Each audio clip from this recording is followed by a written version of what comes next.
राम तुम्हारी जय।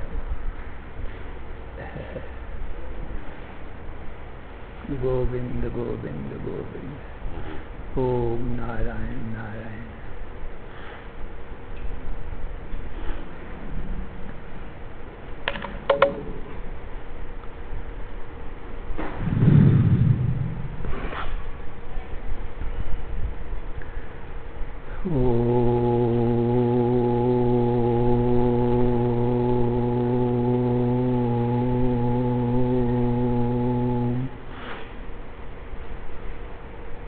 नमोस्तु रामाय स लक्ष्मणाय देव्यै च तस्यै जनकात्मजायै। नमोस्तु रुद्रेन्द्रयमानिलेभ्यो नमोस्तु चन्द्रार्कमरुद्गणेभ्यः। नमोस्त्वनन्ताय सहस्रमूर्तये सहस्रपादाक्षिशिरोरुबाहवे। सहस्रनाम्ने पुरुषाय शाश्वते सहस्रकोटियुगधारिणे नमः। यस्मिन् इदं यतश्चेदं येनेदं य इदं स्वयं यो अस्मात् परस्माच्च परः तं प्रपद्ये स्वयंभुवम्। ओम नमो ब्रह्मादिभ्यो ब्रह्म विद्या संप्रदायकर्तृभ्यो वंश ऋषिभ्यो महद्भ्यो नमो गुरुभ्यः। सर्वोपप्लवरहितः प्रज्ञानघनः प्रत्यगर्थो ब्रह्मैवाहमस्मि। नारायणं पद्मभवं वसिष्ठं शक्तिं च तत्पुत्रपराशरं च व्यासं शुकं गौडपदं महान्तं गोविन्दयोगीन्द्रमथास्य शिष्यं श्रीशङ्कराचार्यम् अथास्य पद्मपादं च हस्तामलकं च शिष्यं तन्त्रोटकं बालत्रिककारम् अन्यान् अस्मद्गुरून् सन्ततमानतोऽस्मि।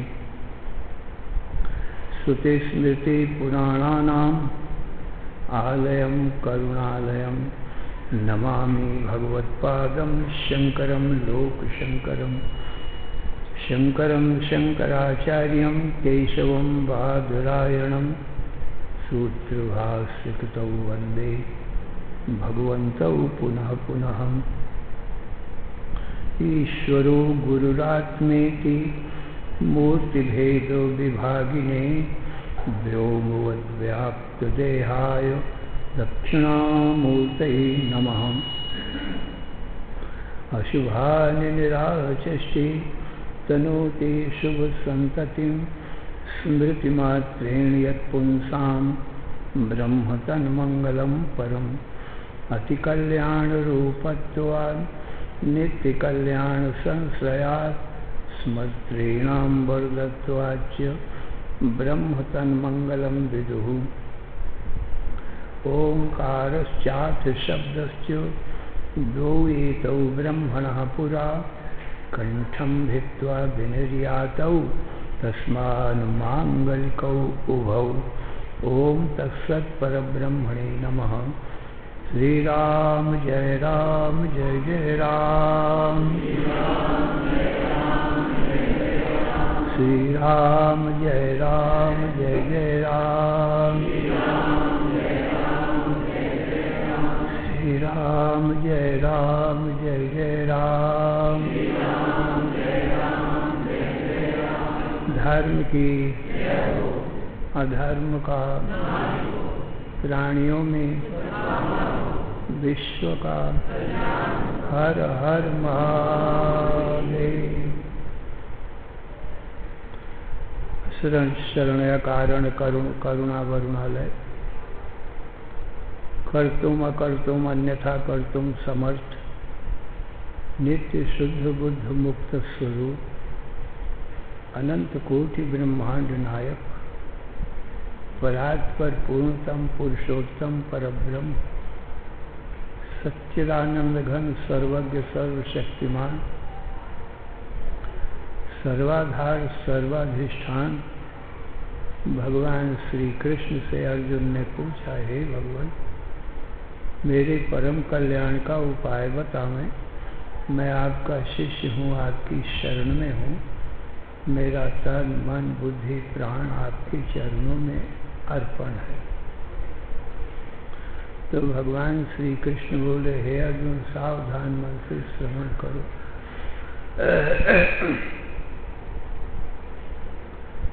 सृष्टि के आज में मैंने 2 निष्ठाएं बताई हैं। लोकेस्मिन् दुविधा निष्ठा पुरा प्रोक्ता मया नघ। ज्ञान योगेन सांख्यानाम कर्म योगेन योगिनाम। जिनका निष्काम कर्म करने से अंतःकरण शुद्ध हो गया है, मन निर्मल हो गया है, और सगुण व निर्गुण भगवान की भक्ति से मन की चंचलता दूर हो गई है, विक्षेप दूर हो गया है और मन निश्चल हो गया है, उसके लिए तो मैंने ज्ञान योग बताया है।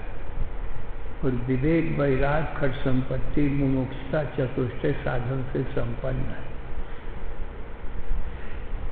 उसके लिए ज्ञान योग है। और जिसका भी मन मलिन है,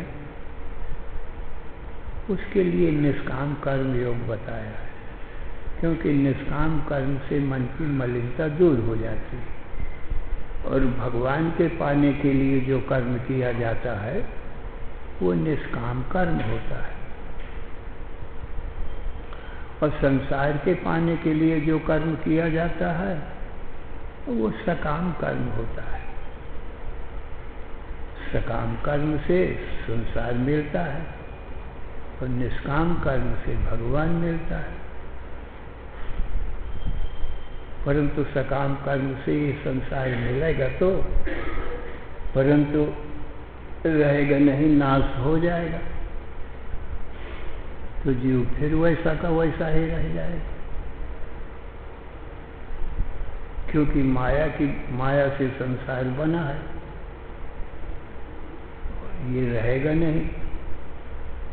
तो ये माया रचित संसार को जो चाहता है, स्त्री है, पुत्र है, धन है, लोक परलोक का राज्य है,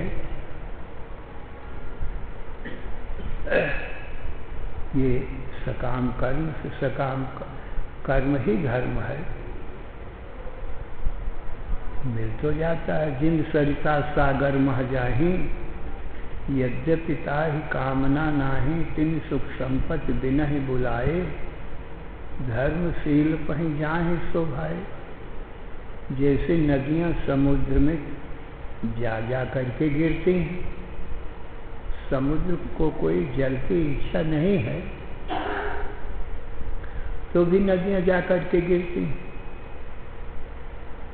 ऐसे ही धर्मात्मा पुरुष के पास में सुख संपत्ति बिना बुलाए ही आती है। यह तो अभ्युदय निश्रेय सिद्धि सधर्म, जिससे अभ्युदय माने संसार की सुख संपत्ति को अभ्युदय कहते हैं, और निश्रेय सिद्धि कहते हैं मुक्ति को, भगवत प्राप्ति को। तो दोनों की प्राप्ति होती है, सुख संपत्ति की भी और निश्रेय और भगवत प्राप्ति भी होती, दोनों होते हैं। माने सकाम कर्म से संसार मिलता है और निष्काम कर्म से भगवान मिलता है। परंतु संसार मिलेगा तो, और ये भगवान की माया से बना है तो रहेगा ही नहीं, इसका नाश अवश्य हो जाएगा। तो जीव को कोई विशेष फायदा नहीं होगा सकाम कर्म से। तो जो इस बात को जानते हैं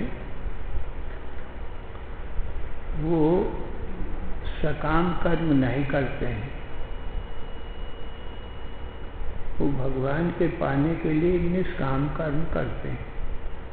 भगवान मिलेगा तो बिछुड़ेगा नहीं, उसका नाश नहीं होगा। संसार, मान लो स्वप्न का राज्य मिल भी गया तो कितने दिन स्वप्न का राज्य रहेगा? जहाँ जागे तहाँ खत्म हो जाएगा। तो क्या फायदा होगा स्वप्न के राज से जीव को? फिर वैसा का वैसा ही रह गया। ऐसे ही ये संसार मिल ही गया, परंतु इसका जो नाश हो जाएगा तो क्या फायदा होगा जीव? इसलिए सकाम कर्म से विशेष फायदा नहीं। संसार की सुख संपत्ति मिल भी गई तो कितने दिन की? थोड़े दिन की। परंतु ये जो सुख संपत्ति मिलती है, जितने दिन रहती है, संयोग वियोग इसका होता रहता है। और जिनको हम सुख रूप मानते हैं, स्त्री है, पुत्र है, मित्र है, धन है, इनको हम सुख रूप मानते हैं। और शत्रु और सिंह को, व्याघ्र को, सर्प को, इनको हम दुख रूप मानते हैं। परंतु विचार करने पर दोनों ही दुख रूप सिद्ध होते हैं। तुलसीदास जी लिखते हैं, मिलत एक दारुण दुख देहि, विछुड़त एक प्राण हरि लेहि, बंदौ संत असंतन चरणा, दुख प्रद उभय बीच कछु वर्णा। कि संत और असंत दोनों की चरणों की मैं वंदना करता हूँ। जो सुख देते हैं वो संत हैं, स्त्री है, पुत्र है, मित्र है, धन है, ये किसी को दुख नहीं देते हैं, ये सुख के साधन हैं। और जो शत्रु है, सिंह है, सर्प है, ये दुख देते हैं, इसलिए इनको कोई नहीं चाहता है। तुलसीदास जी कहते हैं ये दोनों ही दुख देते हैं। जिसको लोग समझते हैं ये सुख देते हैं, वो बिछोड़ते समय दुख दे जाते हैं। स्त्री पुत्र मित्र का जब वियोग होगा, संतों का वियोग होगा, तब दुख होगा। और शत्रु का जब संयोग होगा, जब शत्रु मिलेगा तब दुख देगा। और स्त्री पुत्र मित्र जब बिछुड़ेंगे तब दुख देंगे। अब बताओ संसार में सुख देने वाला फिर कौन रहा? जिनको हम सुख देने वाला समझते थे, वो बिछुड़ते समय दुख दे देते हैं। बिछुड़ते एक प्राण हरि लेहि, बिछुड़ते समय कितने लोगों के प्राण ले लेते हैं ये लोग। उनके प्रेम में, स्त्री पुत्र के प्रेम में अपने भी प्राण छोड़ देते हैं। उनके वियोग में शत्रु मिलता है तो मिलते समय ही दुख देता है, प्राणघात करता है। अब कहो संसार में है कौन सुख देने वाला? फिर ये तो इनको संयोग वियोग की बात रही, शत्रु मित्र की, संतों की। परंतु और विचार करके देखो तो प्रातः काल से लेकर के 10 बजे रात तक लोग जागते रहते हैं और संसार के विषय सुख भोगते रहते हैं। स्त्री पुत्र मित्र और सुंदर सुंदर खाने पीने के पदार्थ सेवन करते रहते हैं। परंतु जहाँ 10-11 बजे तहाँ से इनसे सबसे वैराग्य हो जाता है। अब इनको सबको ये छोड़ना चाहते हैं, छोड़ करके सोना चाहते हैं, संन्यास लेना चाहते हैं, त्याग करना चाहते हैं। संन्यास नाम त्याग का है। अब ये कोई अच्छे नहीं लगते, न स्त्री, न पुत्र, न मित्र, न कोई खाना पीना अच्छा लगता है, न देखना अच्छा लगता है, न किसी की बात सुनना अच्छा लगता है। लोग कहते हैं बस अब मुझको तो सोने दो, अब मुझको कुछ नहीं अच्छा लगता। तो यदि ये संसार के सब विषय पदार्थ सुख रूप होते तो जीव तो सुख चाहता ही है, इनको छोड़ता ही क्यों? छोड़ने की इच्छा ही क्यों करता? पर छोड़ने की इच्छा कर रहा है तो इनको छोड़ करके त्याग करके सो जाएगा तो सोने में क्या मिलेगा? कहा अनुभव है रोज रोज का कि निद्रा में बहुत सुख मिलता है, जहाँ कोई नहीं होता है वहाँ आत्म मैं होता हूँ, तो वहाँ अपने आत्मा का सुख का पता लगता है कि मैं स्वयं सुख रूप हूँ। जहाँ कोई नहीं है, मैं आप अकेला हूँ, तो वहाँ सुख किसने दिया? वो मेरा अपने आप का सुख है। आनंदमयो ही आनंद भुक्चेतो मुख प्राज्ञ स्थिति या पादा, उस समय आनंद स्वरूप होता है, आनंद का ही भोग होता है और दूसरा कुछ नहीं होता है। तो रोज का जीवों का अनुभव है, इसलिए संसार को त्याग देते हैं, सो जाते हैं। तो रोज त्याग करके सो जाते हैं। यदि संसार सुख रूप होता तो जीव तो सुख चाहता है, रात दिन जागता रहता, सोता नहीं, क्योंकि सुख चाहिए ना। सुख के साथ हम तो स्त्री पुत्र मित्र धन खान पान सब मौजूद है, चाहे रात दिन खाता पीता रहे, स्त्री पुत्र मित्रों से मिलता जुलता रहे, नोटें गिनता रहे रात दिन। परंतु नोट गिनना भी अच्छा नहीं लगता है 10, 11, 12 बजे रात को। कहता है सब त्याग देता है। तो सज्जनों, इससे जाना जाता है ये संसार वास्तव में सुख रूप नहीं है, दुख रूप ही है।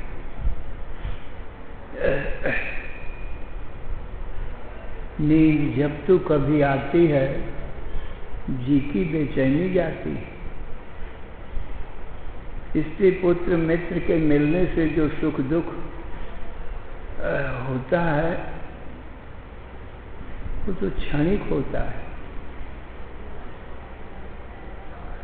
और ये शरीर में भी जब तक जागते रहो तो रोग बीमारी का दुख जागते तक सताता। नींद आ जाए तो रोग बीमारी, ये शरीर नींद में नहीं रहता है, निद्रा में लीन हो जाता है। ये शरीर की रोग बीमारी का दुख भी नहीं होता है, और मन भी नहीं होता है निद्रा में, वो भी सो जाता है। निद्रा कारण है, उसमें मिल जाता है। मन कार्य है तो कार्य कारण में मिल जाता है। इसलिए जो मानसिक दुख होते हैं, काम क्रोध लोभ मोह से हुआ करते हैं, वो मानसिक दुख भी नहीं होता है। काम क्रोध लोभ मोह से होते हैं, मान अपमान से होते हैं। किसी अपमान कर दिया, गाली दे दिया, उस शरीर में तो नहीं मारा है, परंतु वाणी का बाण चलाया है, वो मन में लगा है। शरीर में तो कोई घाव नहीं हुआ है, परंतु ये मन का घाव है, हृदय उसका विदीर्ण हो गया है, वो जल्दी अच्छा नहीं होता है। द्रौपदी ने दुर्योधन को कह दिया था कि अंधे के अंधे ही पैदा होते हैं, कि वाणी का बाण चला दिया था। उसका हृदय देख गया, वो भूला नहीं, बड़ा अपमान माना, उसी का बदला किया है, लिया है चीर हरण में। कहा सब अंधे तो बैठे हैं, हम लोग अंधे के अंधे हैं, अब तुम्हारा चीर हरण किया जाता है, तो जब सब अंधे ही बैठे हैं तो क्या हर्जा। इतना वाणी का बाण, वो इतना महाभारत करा दिया एक वाणी में। धर्मराज द्रौपदी ने कहा भी मैंने गलत किया है, अब क्षमा कर दो, मैं अपनी गलती स्वीकार करती हूँ।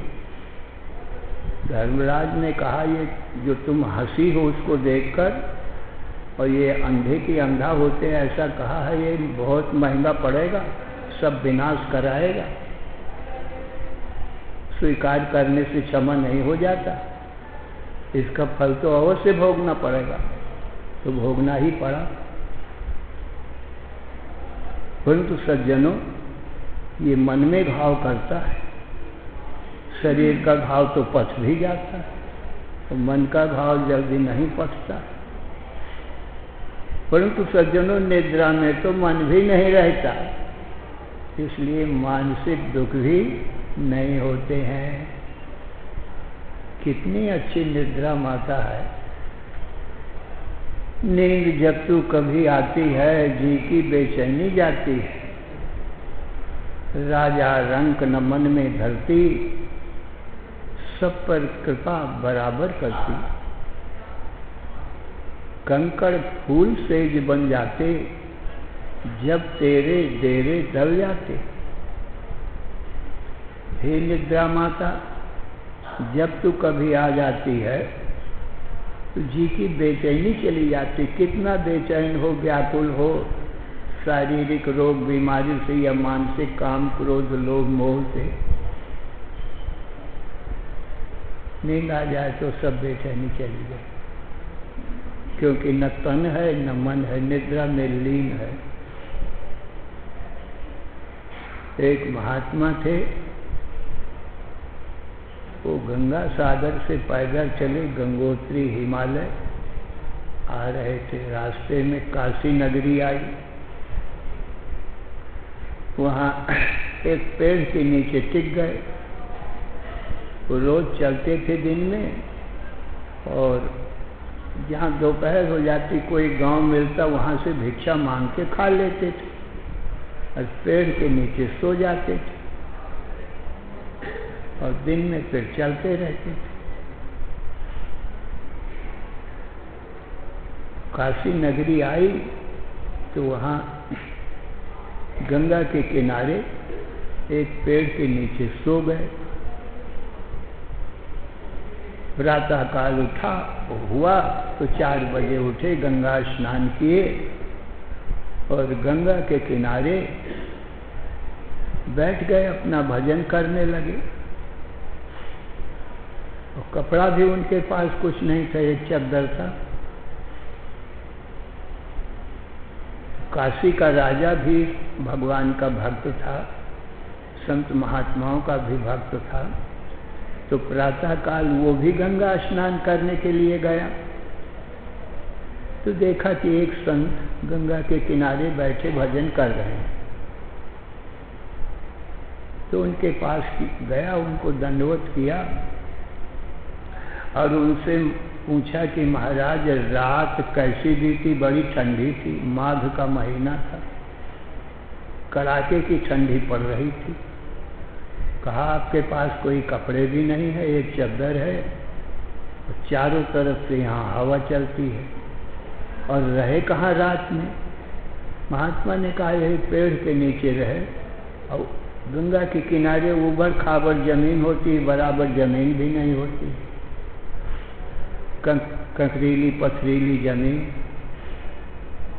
कहा इसी पेड़ के नीचे रहा।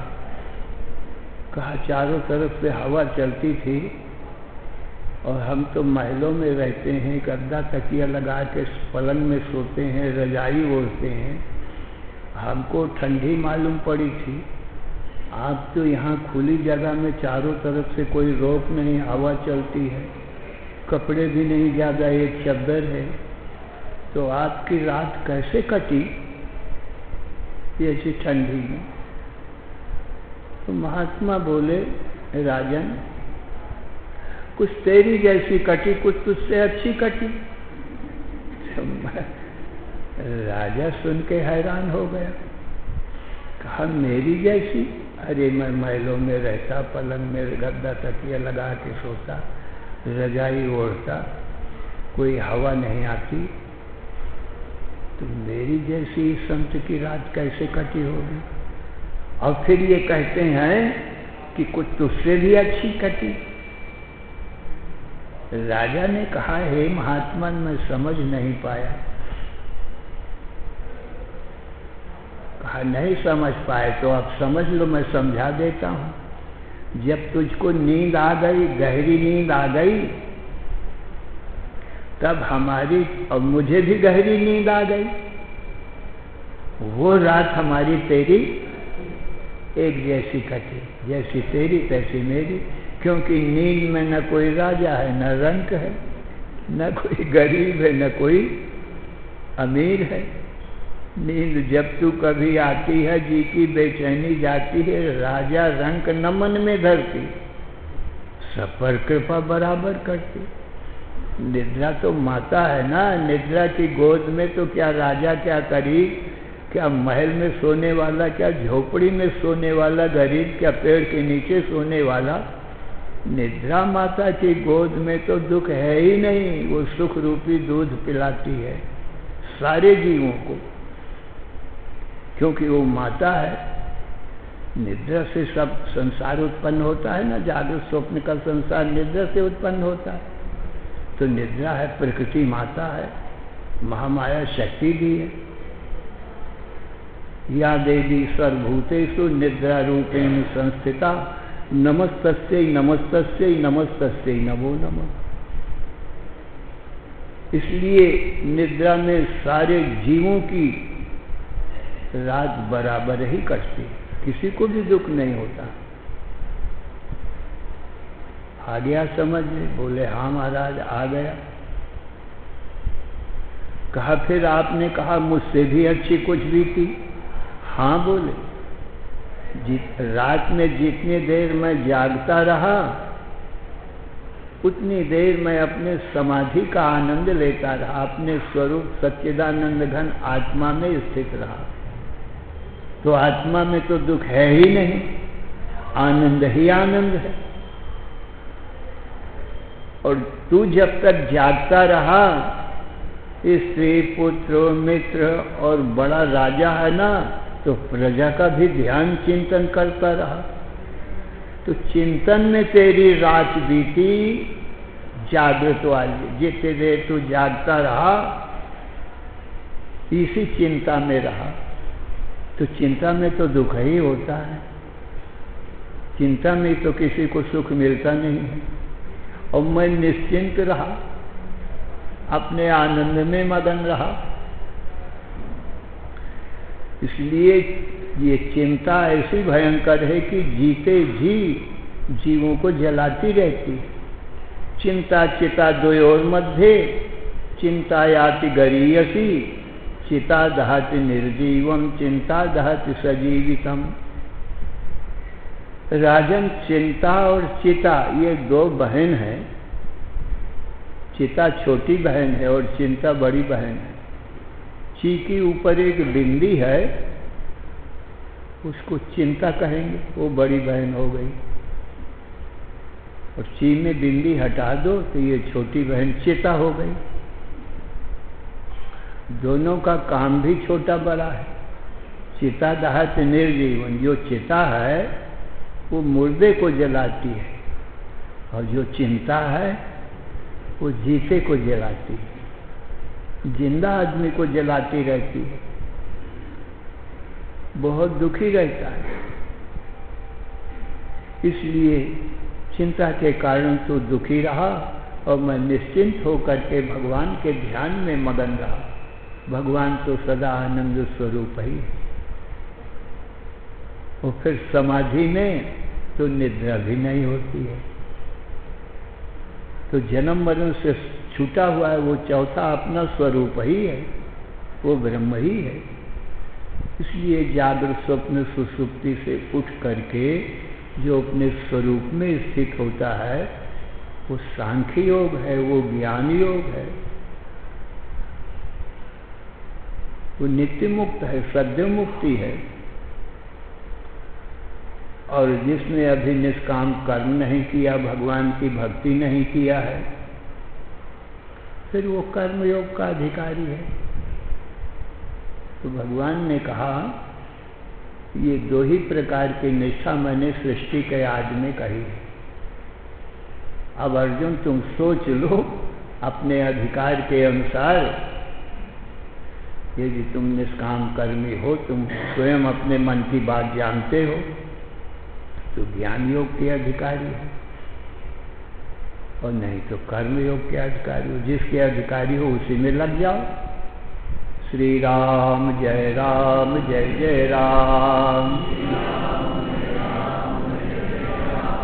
राम जय जय राम, श्री राम जय जय राम। धर्म की अधर्म का, प्राणियों में विश्व का, हर हर महादेव।